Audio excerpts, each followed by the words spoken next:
Okay, let's take a look at the speedo for this restoration I'm doing. First of all, this is the original speedometer that was created in 1970. You notice how wonderful it looks. Well, Mike's Mini Trail did a complete restoration of the speedo for me and just did a fantastic job. It kind of look at the back and the components within the bucket here, the headlamp bucket, and it just is really pristinely done, fitting in correctly with the clamps and a new rubber seal here.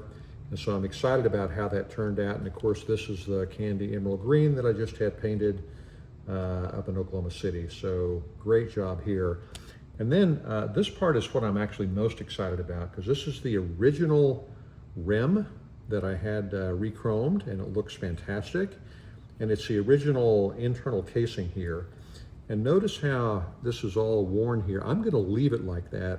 I actually really like the internal parts of a bike that aren't readily seen.